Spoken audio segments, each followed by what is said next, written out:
ना लेकर के चले, सागर के तट पर बैठे हैं, समुद्र का पानी पीने के लायक नहीं है। राम जी ने लखन को कहा, भाई लखन बड़ी जोर से प्यास लग रही है, जल की व्यवस्था की जाए। श्री लखन लाल, ये कथा यहाँ से महापुराण में ही है और कहीं दूसरी जगह नहीं है। राम जी को रामायण में प्यास नहीं लगी, पद्म पुराण में राम जी को प्यास नहीं लगी, लेकिन शिव महापुराण में राम जी को इतनी प्यास लगी कि लखन पानी खोजने के लिए चले। प्रभु लेकिन ये मत पूछ लेना कि रामायण में क्यों प्यास नहीं लगी है, पद्म पुराण में क्यों नहीं लगी, कि आप प्रश्न में से प्रश्न निकाल दें। देखिए घड़ी का कांटा तो चार को भी छू गया है, नहीं तो हम बताते भी कि उन पुराणों में प्यास क्यों नहीं लगी और इस पुराण में प्यास क्यों लगी, फिर आगे कभी समाधान हो जाएगा, नहीं फिर बात छिड़ जाएगी तो और आगे पर न जाने कितना आगे निकल जाए, बड़ी लंबी कथाएं हैं। तो आइए शिव महापुराण में बड़ी प्यास लगी, लखन लाल जल लेने के लिए गए, जल लेकर के आए, कहा प्रभु ये आप जल स्वीकार कीजिए। तब प्रभु ने कहा कि लखन मेरा नित्य का नियम है, पहले मैं भगवान के ऊपर जल चढ़ाता हूँ और उसके बाद में स्वयं स्वीकार करता हूँ। तो उसी समय बालू की पिंडी बनाई है और तत्पश्चात जैसे हर हर महादेव कह करके जल डाला तो बालू की पिंडी में से भगवान भोलेनाथ प्रकट हो गए। राम जी ने साष्टांग होकर के चरणों में प्रणाम किया, भगवान शंकर ने उठा करके कंठ से लगा दिया, कहा वरदान मांगिए, क्या चाहते हो? कहा रावणा दीन हत्यासु राक्षसाद प्राप्ताम प्रियम, तुम्हारे चेले को मारने के लिए जा रहे हैं, इसलिए बैठ जाइए, तुम अपने चेलों का बड़ा पक्ष लेते हो इसलिए यहीं बैठ जाइए। कहा प्रभु ठग लिया तुमने, लेकिन नाम संस्कार, कहा तुम राम के ईश्वर हो इसलिए लोग तुमको रामेश्वर के नाम से जानेंगे।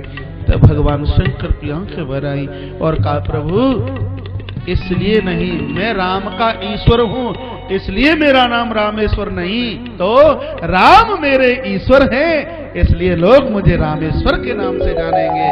बोली रामेश्वर भगवान की। प्रभु श्री राम कहते हैं भगवान जो गंगोत्री और जमुनोत्री का जल तुम्हारे ऊपर आकर के चढ़ाएंगे उनको सायुज्य मुक्ति मिलेगी। आइए एक चौपाई प्रभु राम के मुंह से निकली हुई एक तो गुनगुनाई लीजिए, हाथ खोलिए।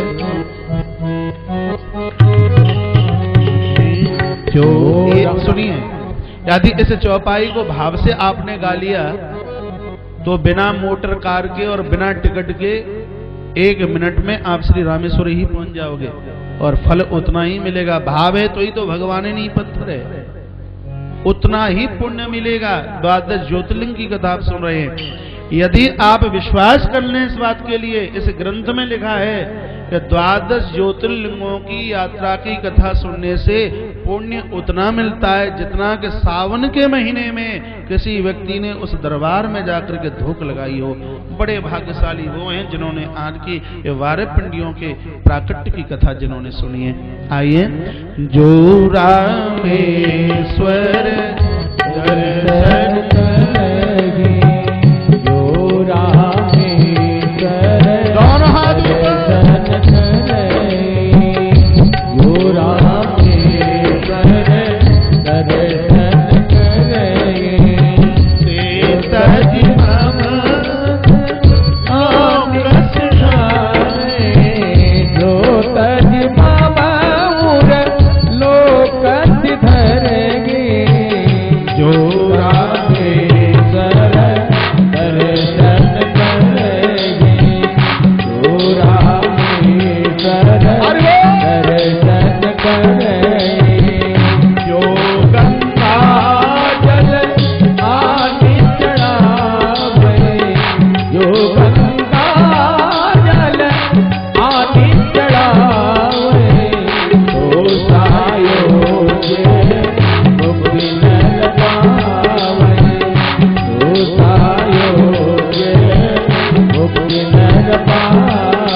रामेश्वर प्रभु का दर्शन करते हैं सो सायुज्य, तो ऐसे लोगों को सायुज्य नाम की मुक्ति मिलती है।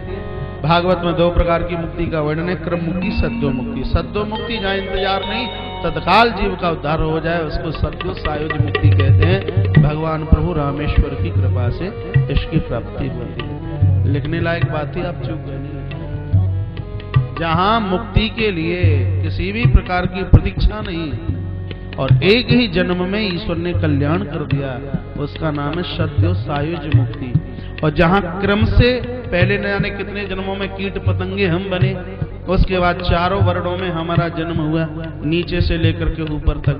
पहले कनिष्ठ, उसके बाद वैश्य, उसके बाद में क्षत्रिय, उसके बाद ब्राह्मण, ब्राह्मण के बाद संत, फिर शरीर छोड़ा और तब कहीं उद्धार हुआ, उसका नाम है क्रम मुक्ति। लेकिन मीरा का उद्धार एक ही बार में, कबीर साहब का, गुरु नानक देव का उद्धार एक ही बार में, इसका नाम है सद्यो मुक्ति। जब भगवान भक्त के ऊपर कृपा करता है, प्रतीक्षा नहीं होती, ऐसी सायुज्य मुक्ति भगवान रामेश्वर प्रभु की कृपा से मिलती है। आइए अब वारे में शिवलिंग, द्वादश ज्योतिर्लिंग में नाम है भगवान प्रभु घुश्मेश्वर। यहाँ लिखा है कि अभी तक यदि किसी व्यक्ति ने 1 मिनट की कथा न सुनी हो, और यदि वो भगवान प्रभु घुश्मेश्वर महादेव का चरित्र सुन लेते हैं, पूरे शिव महापुराण का महात्म्य उन लोगों की झोली में है। जितने भी कार्यकर्ता लोग इधर उधर कहीं भी घूम रहे हैं, वो सब अपनी अपनी जगह बैठ जाइए।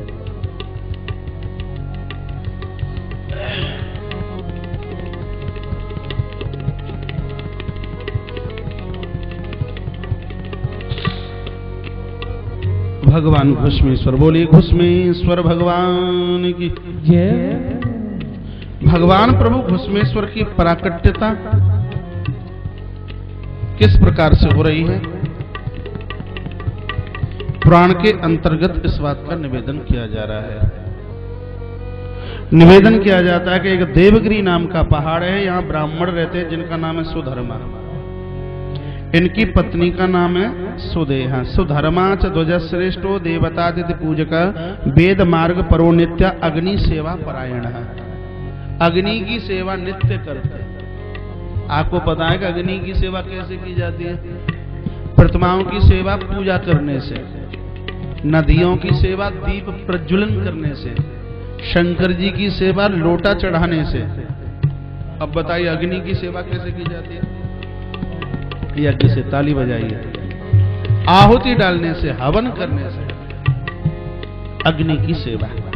तो यहां लिखा हुआ है कि सुधर्मा च ध्वजश्रेष्ठो देवता तिथि पूजक वेद मार्ग परो नित्य अग्नि सेवा परायण। इनके 3 काम नित्य के हैं। हवन रोज करते हैं, अतिथि का पूजन करते हैं महाराज, और इनका तीसरा काम है ये वेदों का स्वाध्याय करते हैं। बड़े महान हैं वो, ये 3 काम रोज करते हो। गरीबों को भोजन, वेद पुराणों का स्वाध्याय, जिसको ईश्वर, जिसके द्वारा ईश्वर को जाना जाता है उसको वेद कहते हैं।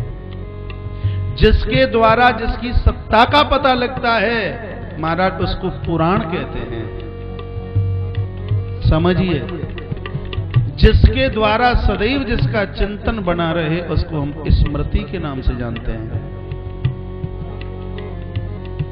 जिसके द्वारा जीव अपने आप को पहचान लेता है उसको दर्शन के नाम से जानते हैं, जिसको षट शास्त्र के रूप से भी जाना जाता है, 6 शास्त्र के नाम से, दूसरे शब्दों में उसको दर्शन बोलता है। तो आइए यहाँ सुधर्मा च ध्वजश्रेष्ठो देवता तिथि पूजक वेद मार्ग परो नित्य अग्नि सेवा परायण। रोज हवन यज्ञ करते हैं और भगवान भोलेनाथ की नित्य सेवा, रोज का अभिषेक है इनका। पत्नी है सुदेहा। स्थिति ये थी कि घर में किसी भी प्रकार की औलाद का जन्म नहीं हुआ, भगवान भोलेनाथ को ही इन्होंने अपना पुत्र समझ रखा है। यथा तथा त्वया पुत्र समुत्पाद्य प्रियोस्मि। ध्यान से सुन लीजिए, भगवान शंकर को ही इन्होंने अपना बेटा मान लिया। बड़ी खुशी के साथ बड़े चैन की जिंदगी जी रहे हैं पति पत्नी सुधर्मा और सुदेहा। एक दिन की बात, पत्नी कहीं किसी पड़ोस में गई तो किसी स्त्री ने उसका अपमान कर दिया। तेरा तो मुंह देखने का धर्म नहीं, तो निपुत्री है, तेरे घर में औलाद नहीं। ये ऐसी बातें पुरुष लोग कभी भी नहीं बोलते। कभी कभी कोई मां बोल देती, बोल दिया, अपमान कर दिया। तेरी तो शकल देखने का धर्म नहीं, तो निपुत्री, तेरे घर में औलाद नहीं। मारा झरझर आंख में से आंसू निकल गए। वाण का प्रहार इतना घाव नहीं करता जितना कि वाणी का प्रहार जितना घाव करता। बेचारी रोती हुई घर पर चल करके आई, पति के चरणों में जाकर के रोई और कहा कि मैं पानी तब पीऊंगी, पहले अपना दूसरा विवाह कर लीजिए। पति सुधर्मा ने कहा, क्या हो गया तुम्हें? अरे कुछ भी मुझे नहीं हो गया, पहले आप हाँ कीजिए, क्या आप विवाह करोगे कि नहीं? नहीं, मैं मृत्यु को स्वीकार कर लूंगी। क्या बात है? पूरी बात बताई कि ऐसे ऐसे मेरा अपमान हुआ है, आप दूसरा विवाह कीजिए जिसके द्वारा पुत्र को जन्म देना है। पति की आंखें भर आई, का तू ही तो रोज कहा करती थी कि शंकर हमारे पुत्र हैं, और उस बात को भूल गई।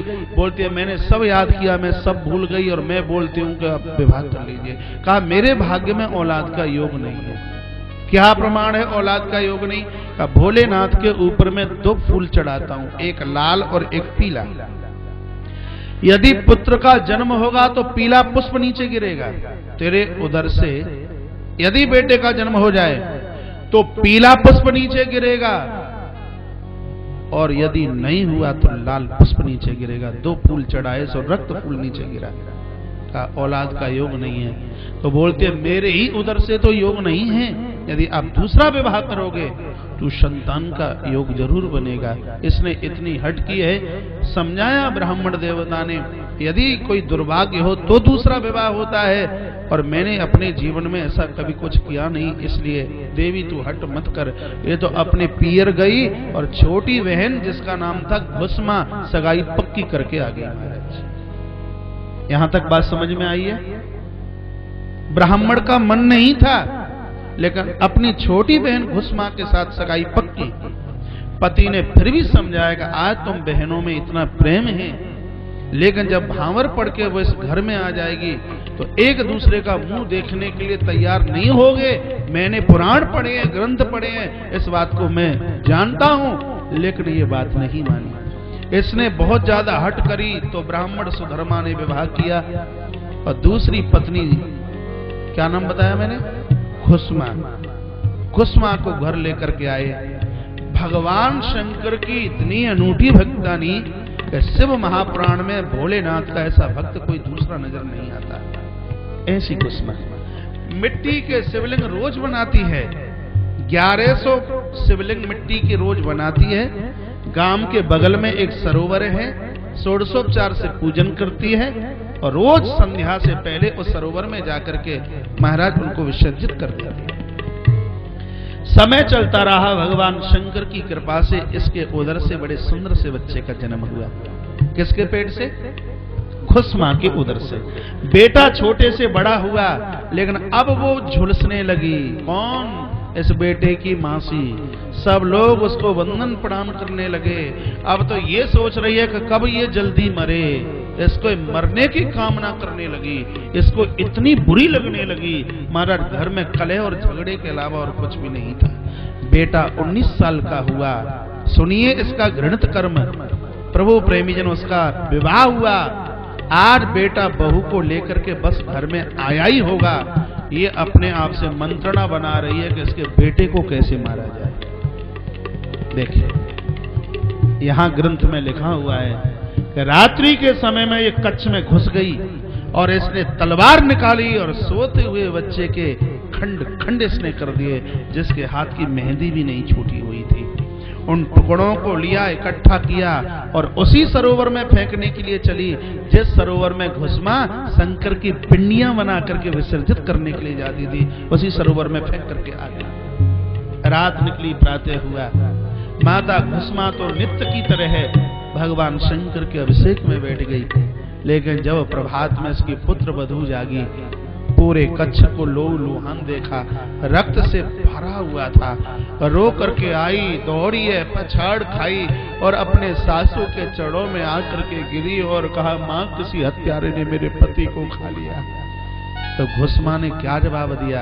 कहा, बेटी रोते नहीं, जिसको देने का अधिकार है उसको लेने का भी अधिकार है। ये घुस्मा की शब्द थे। जिसने दिया है तो उसको लेने का भी अपना पूर्ण अधिकार है। और उसी प्रेम के साथ में आराधना पूजा करती रही जैसे रोज करती थी। 2 बजे तक षोडशोपचार से इसने भगवान भोलेनाथ का पूजन किया, वंदन किया। आज बड़ी मस्ती से इसने आरती उतारी है, रोज से भी ज्यादा मस्ती है।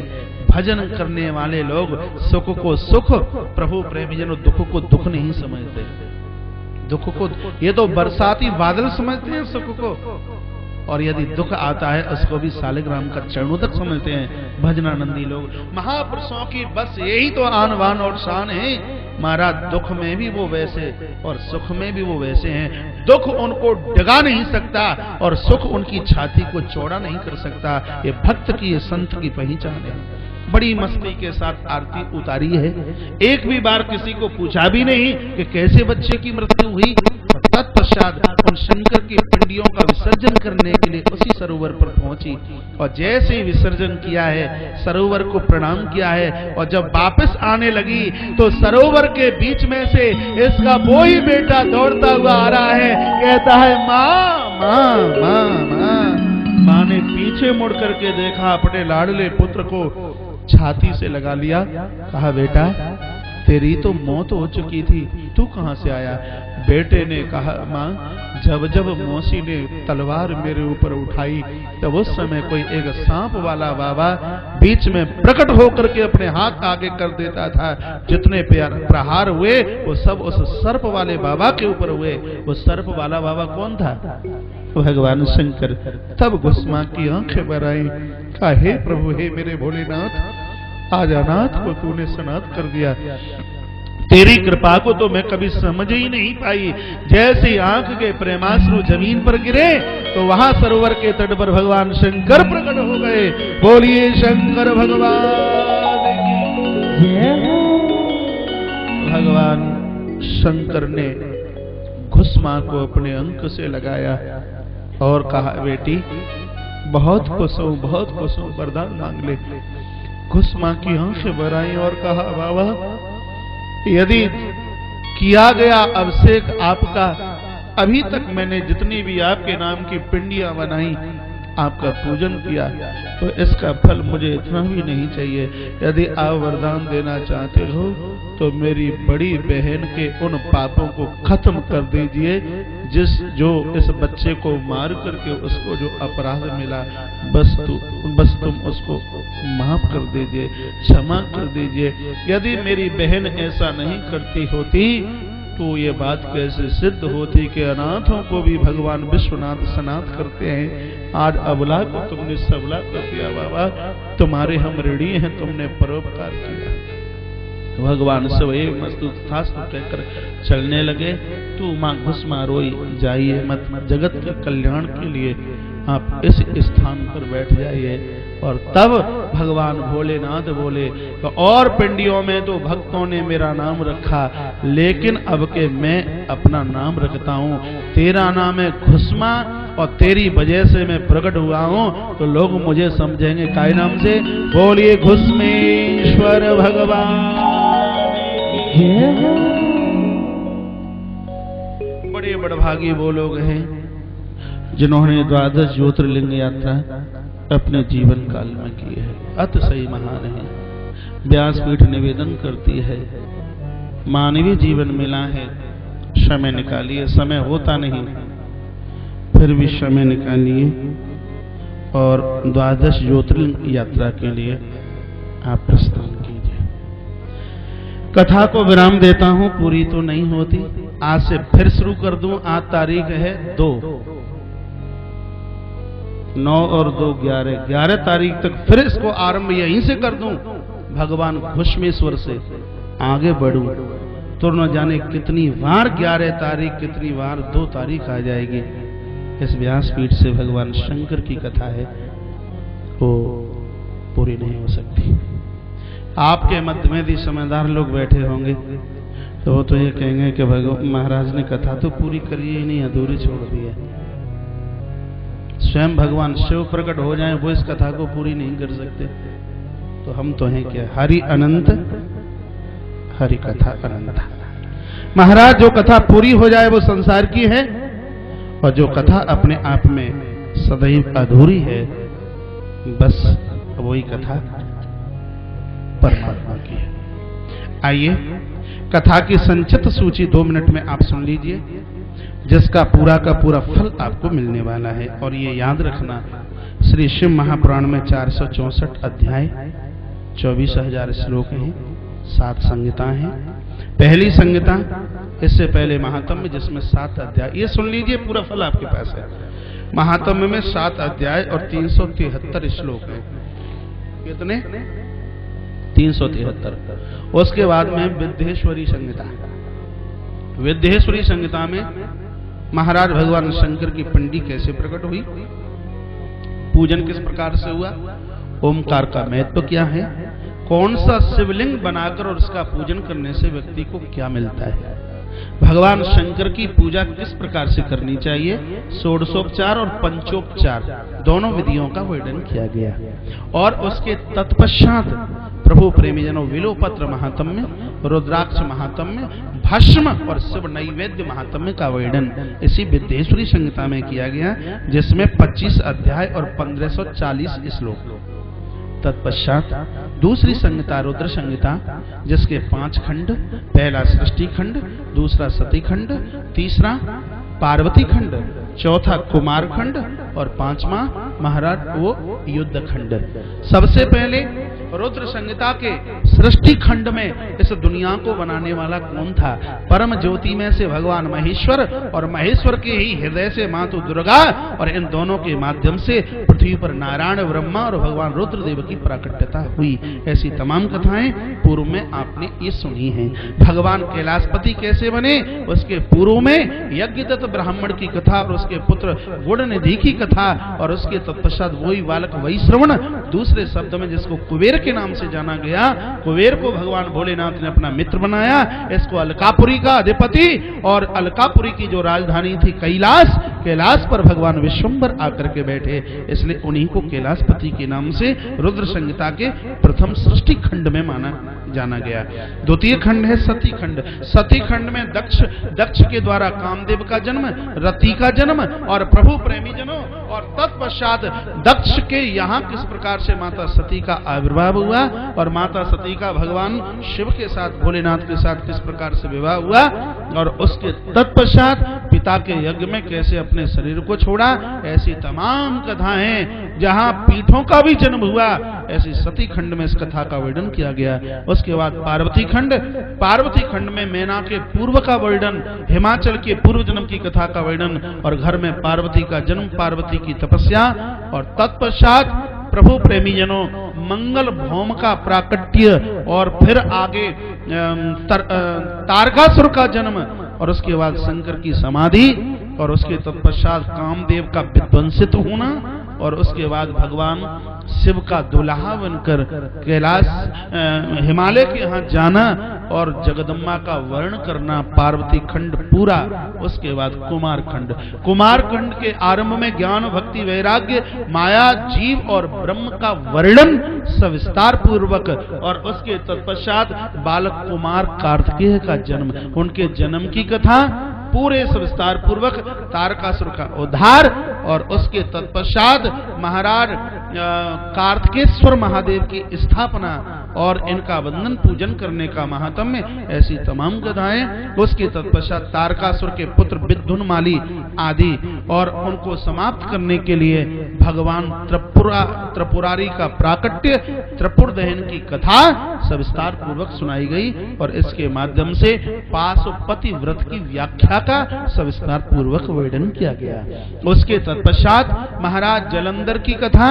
कभी किसी जन्म में वो शंखचूड़ भी बनता है, जहां बताया जाता है मातु राधा का सगा भाई, जिसका नाम श्रीधामा था, राधा के अभिशाप के कारण महाराज इसको पृथ्वी पर आकर के राक्षस शंखचूड़ बनना पड़ा, और इसके अभिशाप के कारण राधा और कृष्ण का वियोग हुआ।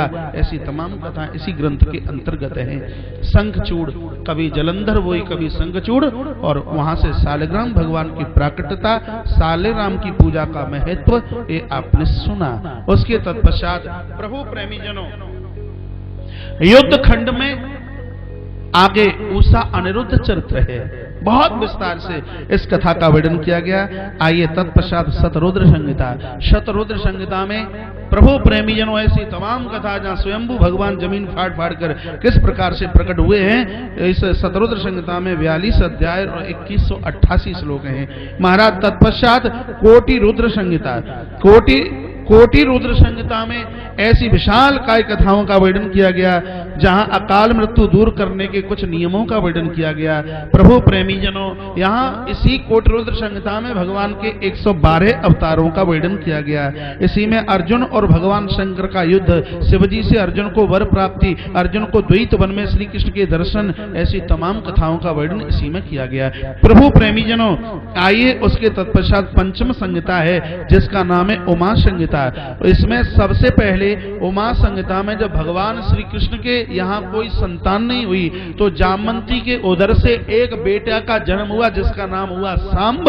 उपमन्यु ने भगवान श्री कृष्ण को शिष्य के रूप में स्वीकार किया और एक मंत्र दिया और उस मंत्र का जामवंती ने जप किया, उसके माध्यम से पुत्र सांब की प्राकट्यता की कथा का वर्णन किया गया।